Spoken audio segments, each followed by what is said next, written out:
the reason why it's so important, though, is like we see, firstly, how marginalized and disenfranchised these two window cleaners are. We see, oh, they live in a van. Like they are as disenfranchised as this, immigrant family.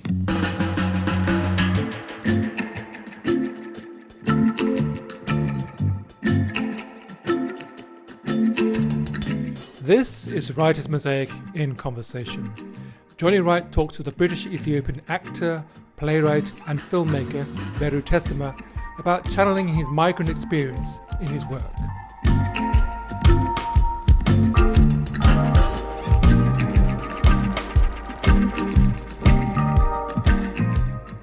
You're a man of many talents and you're in high demand. We had to reschedule this podcast because you had some teaching to do at RADA today. Yeah. So you are an alumni of RADA as well, Yes, is that right? Yes. So RADA, for anyone that doesn't know, is like it's the top drama school. It's like the Man City of drama schools. It is. Of the Liverpool drama schools, I guess I have to say. But yeah, I mean, how was that going to RADA, and then how is it now teaching students, and how do you incorporate that into your writing? You know what? There's something about teaching acting that, for me, is a kind of exploration of, the craft, and especially when you're working on a script or when you're thinking about, a project you're working on, being in a rehearsal space or being, in a workshop space, and you are exploring and kind of testing and trying what works about acting. You know what I mean? What actors can reveal about the character, about the story, and, ways of collaborating with actors is really the thing that I value most, that I get from teaching acting, actually. The first time I actually saw I did a short film of yours. Yeah, you did. Yeah, that was amazing. Like, great performance. Yeah. And was that your first short film? That was actually that was the second one. That was the second one. Yeah. That was more ambitious. And I remember that scene you did. There's just we got so lucky with the way it was lit, with the kind of location, and just the character, the bike. That I've actually wanted to find a way of recreating that particular scene in another project. With a better actor? Not with with you. We can do it with you, but but just visually, that's actually, I love that moment in the film visually. This kind of orange, kind of purple light it's summer, and it was like this old church, and this character cycling up, to the protagonist, and all of that. I love that. So how important then are visuals in your writing? Because a lot of writers, it's all about the dialogue, the dialogue. And you do fantastic dialogue. Thank you. But just hearing you then, obviously, and seeing your work, the visuals are very important. Yeah. And how important are they to you? You know what? It's like obviously for me, when it comes to film and screen, it's all about the visuals. Mm-hmm. It's all about the visuals. Do you know what I mean? And a lot of writers forget that. Yeah, it's all, and there's something about dialogue that I feel like can get in the way when it comes to, writing for screen, like that scene I mentioned. One of the reasons why it stays with me, because it doesn't depend on what the characters are saying. Everything is happening through the behavior that we're seeing on screen, and that's all visual. But when it comes to stage, the thing I love about writing for the theatre is all you have is dialogue, really.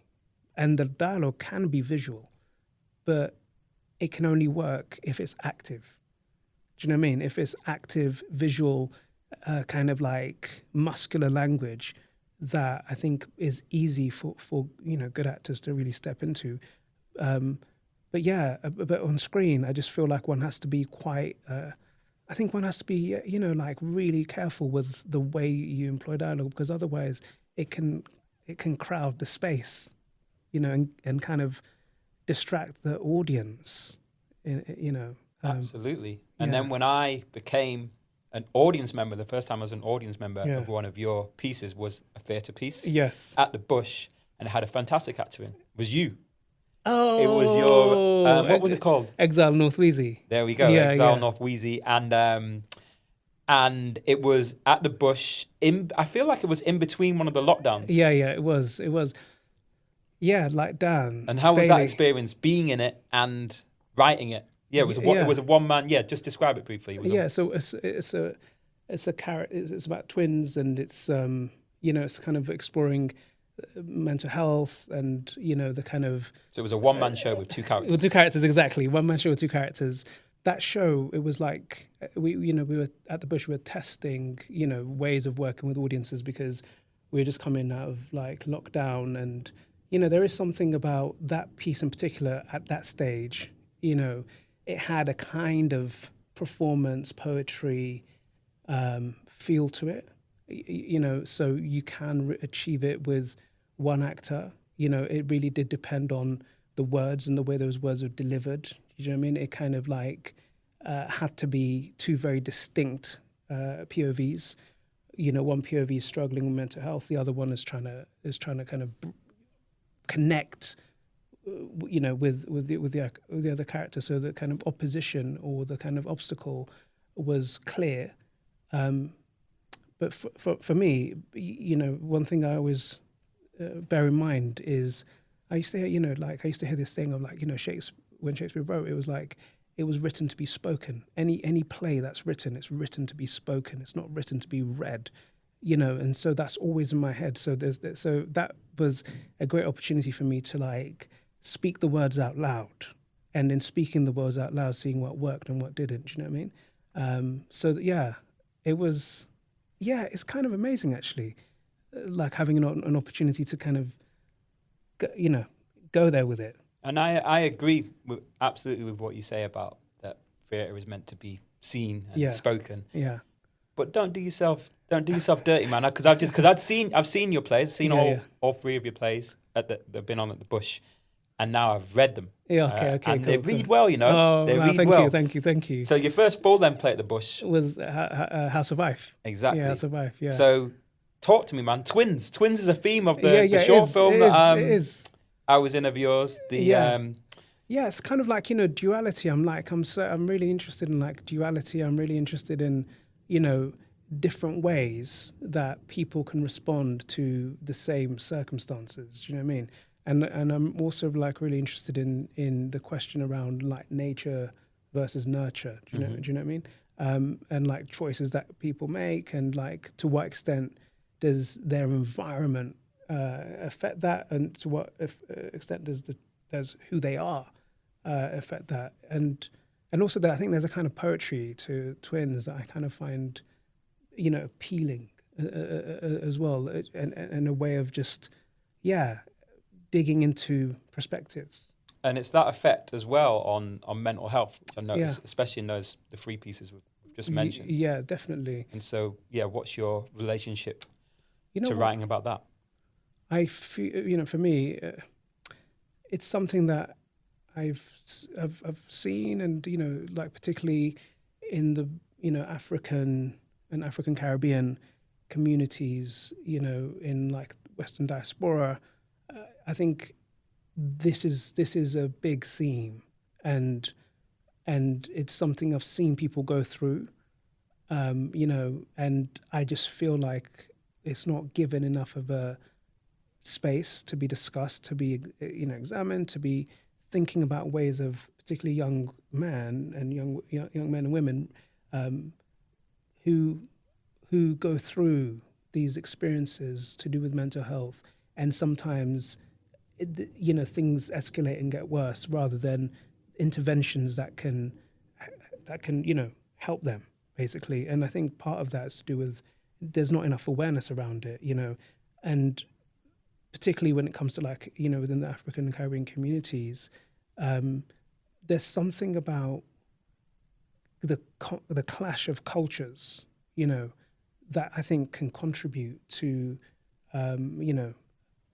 mental health. Two warring souls. Two warring souls, exactly.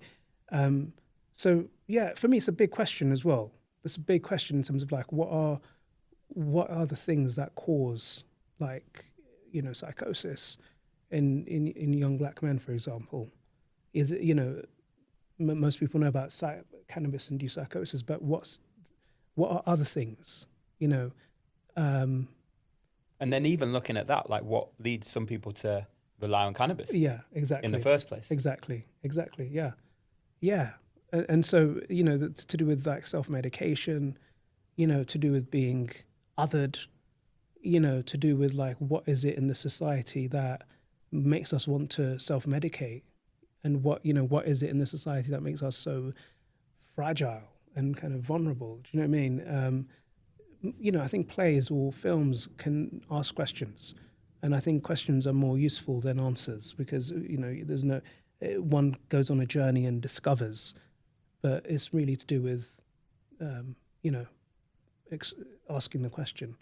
And what I liked a lot about House of Ife as well, and the questions it had me asking and looking at more things, it was I'd never seen an Ethiopian play before, and seeing the specificity and the universality of that Ethiopian experience. How has it been to portray that experience on stage? You know what, like, interesting, you know, just going back to like one of the first questions you asked, to do with like, you know, training at RADA and coming out of drama school, like, you know, back in the day, it was only really when I came out of drama school that I suddenly started to understand that there was no real roles for people that were Ethiopian. Do you know what I mean? And I do think the way in which like blackness is seen in the UK is quite narrow. Do you know what I mean? It's a very narrow lens through which, like, you know, the black experience is represented. It's either West African or Caribbean, you know, and even within that, I think it's still very narrow. So when as a young actor, I was like, you know, there's nothing really that speaks to my experience. At the same time, you know, I trained to play any character. I never really kind of saw my ethnicity as the thing that came before. So you came out ready to play Macbeth? Ready to play all of them. All of them. Do you know what I mean? Yeah. Because I believe in the craft of acting, you know, and I think I respect the craft of acting.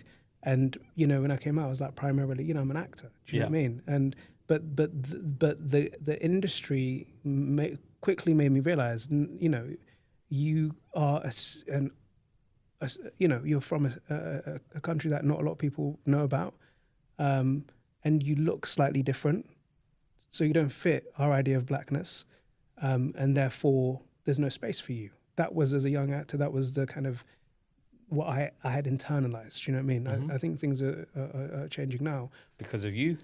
Hopefully, you know. But but at the same time, I was writing a lot of poetry, and, you know, I think in another life I would have been a rapper. I think, you know, like you. Yeah. You know what I mean?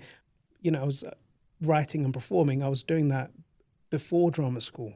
So just the realization that stories that needed to exist didn't exist was one of the first things that made me want to write, and, you know, speak of experiences to do with, you know, British East African people, British Ethiopian people, etc.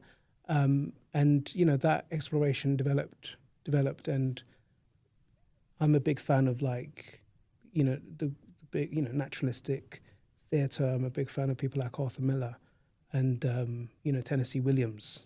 These guys and these plays, like, are so inspirational to me, and even reading them, there's just such a power to them and such a humanity to them that I wanted to tell a story of an Ethiopian family, and I wanted to try to achieve the scale and the depth that one sees in those kind of classic naturalistic plays. We're going to load up a little clip from Lions. Could you give it a little? Yeah, give Lions a little intro. This is a short film you did. So yeah, Lions is a short film that looks at the experience of a Congolese family, you know, who just moved to London, and it's about them navigating an environment that, you know, becomes quite hostile but it's also a film about building bridges, about marginalized people finding communion and connection. So it's a kind of humanist film. You have to pay. You have to pay for the windows. J'ai pas d'argent, moi. J'ai pas. What's going on? J'ai pas d'argent. No English, no. You've done the work, yeah? Pay us the fucking money. There's a cash point down the road. A cash point, yeah? One sec. Want to make a phone call? Can you use my phone? Call someone, get some money. Call your man or something. Vous partez. What did I say, Lee? What did I say earlier? Vous partez What do you où? think this is? Seriously, what do you think this is? Vous partez. We come in here, do work. What do you think this is?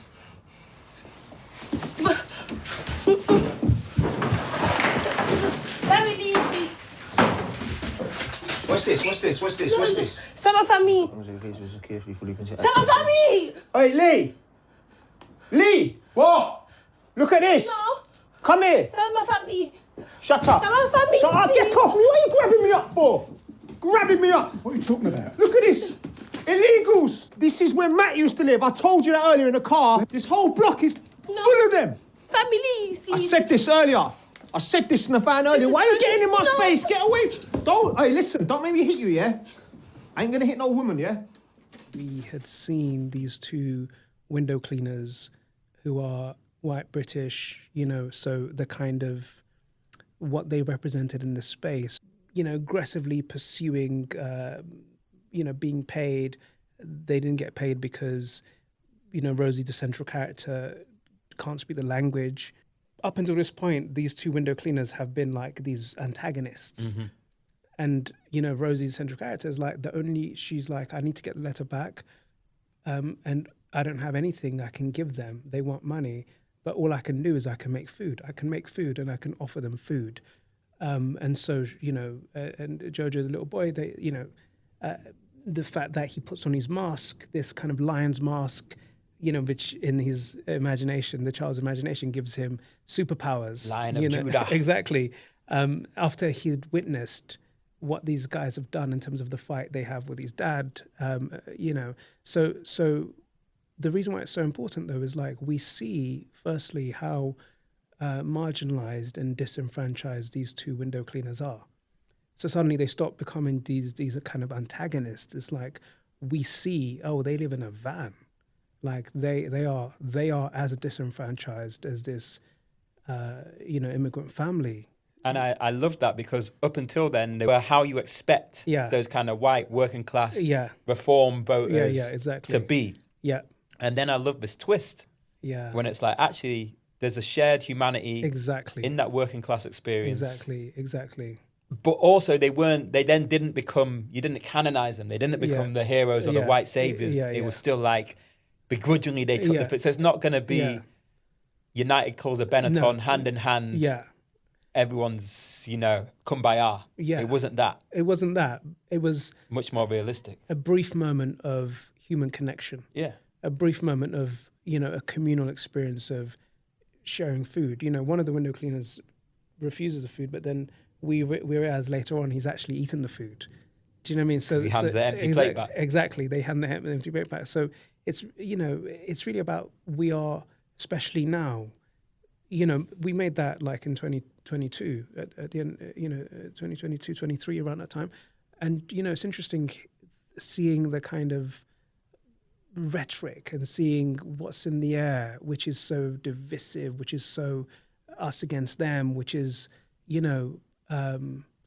people are fixating on differences and looking for someone to blame rather than building bridges, rather than recognizing each other's humanity, and the thing I'm most proud of about the film is it really leans into the fact that if we make an effort, if we make an effort to see the other person's humanity, there will be that brief moment of connection. And in that brief moment of connection, some kind of healing becomes possible. And what are the challenges of telling one of those stories from a child's perspective?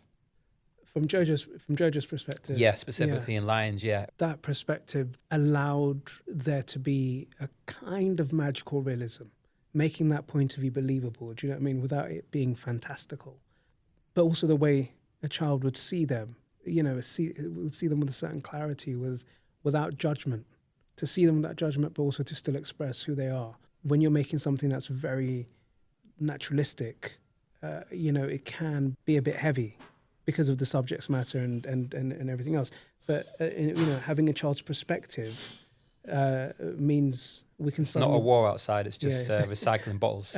We can stay green. Stay green. We can be superheroes because when you put and the imagination, it's like regardless of where they are, regardless of what environment they're in, the imagination is the thing that they have that can take them anywhere. And there's something. The challenge was to make that believable, to make that truthful.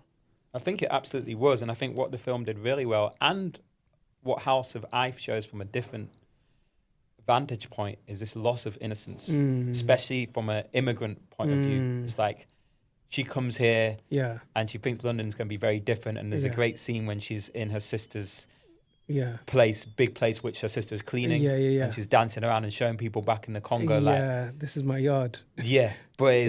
But she is now becomes very aware of the reality of London. Yeah. And as characters did in the House of Ife as well. So I think it is that whole immigrant thing, often we came here, streets are paved with gold. Yeah. Quickly realize they're not. I mean, that's something I'm really interested in. The myths that one has about migration and the reality of it, and the way in which the mythology and the reality clash, and what happens when that clash kind of unravels people's expectations, and also the returning. How possible is it for people, once they've left home, once they've left their culture, and once they've been in another society, another culture for so many years, how easy is it to return to that, to who they were? And when did you leave Ethiopia? I was 8. You were 8? Yeah. And so how did you then learn to become quote unquote British? You know what? For me, it's more. It's really. I feel like I carry both. It's really about finding ways of fitting into the spaces that are new.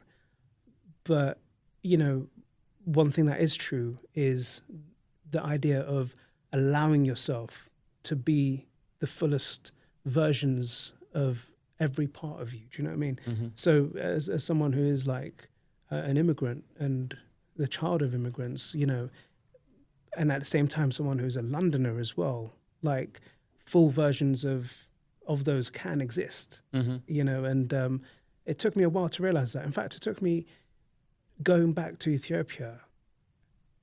Up until then, I'd always felt, I'm Ethiopian. I am Ethiopian, and I will always be. But in returning after such a long time, you're English boy. I was like, rah.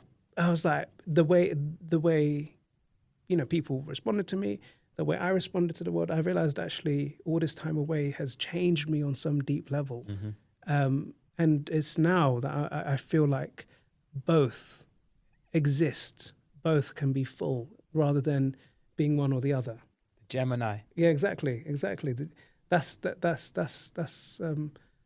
yeah. And in a way, it's a privilege, though. It really is. When you think about it, it's a privilege to have access to different cultures and to have claim of different cultures. Let's put on a trailer to Wolves on Road. Yes. You want to make some real money, not just money, but wealth, bro. I'm telling you, bro. This is the year of crypto, and not just Bitcoin. You've got bear coins killing it right now. I'm not talking about a little 10 grand that you can lose as easily as you make it. I'm talking about breaking the cycles of poverty. If you want to change your life, you need to be a wolf out here, not a sheep, you get me? Listen, this is a big boy opportunity. And big man things, yeah, I'm telling you, bro, you should be a part of it.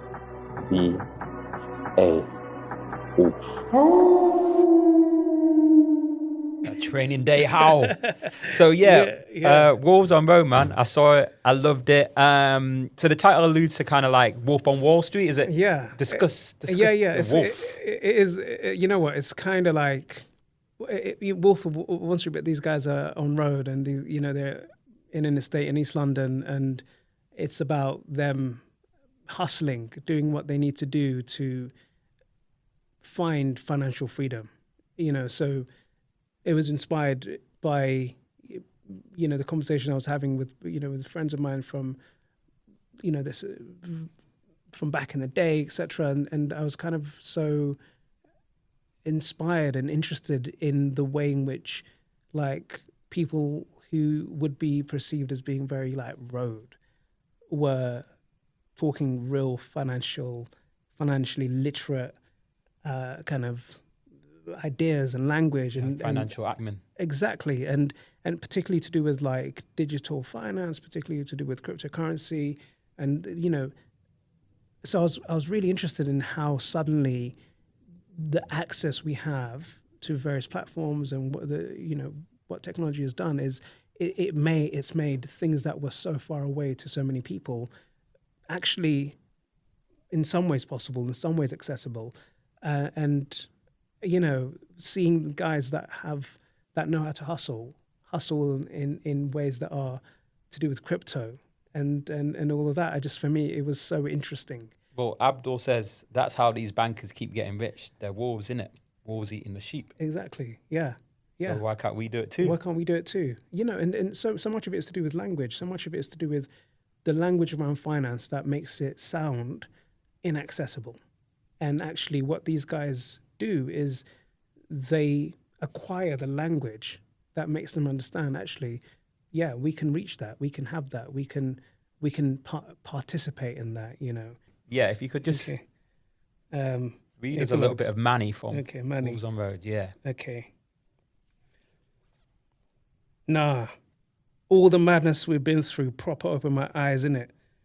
Governments and banks everywhere been controlling and manipulating money and fucking with people for time. But deep it. Something like Bitcoin, bro, it legit takes the power away from the few and gives it to the many. That's change. Think about it. We have the blueprint and we can create a platform that can help everyone be a part of it and benefit from it.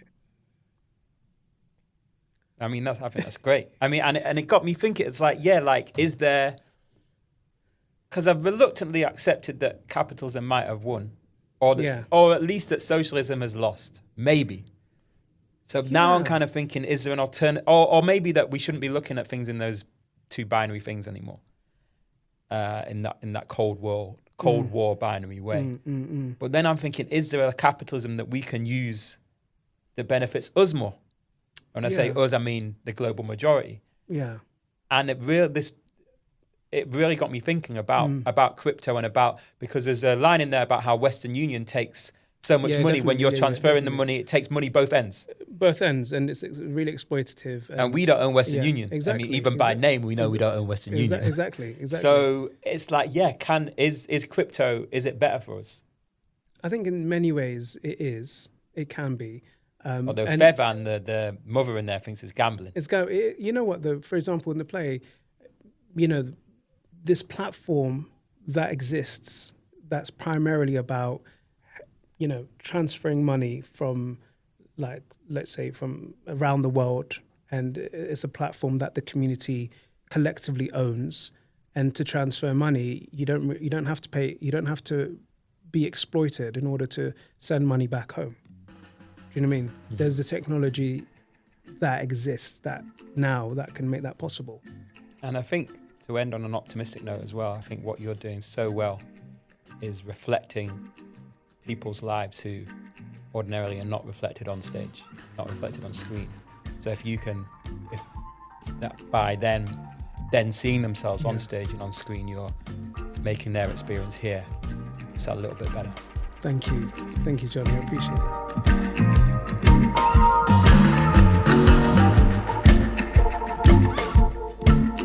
Jonny Wright was talking to Beru Tessema.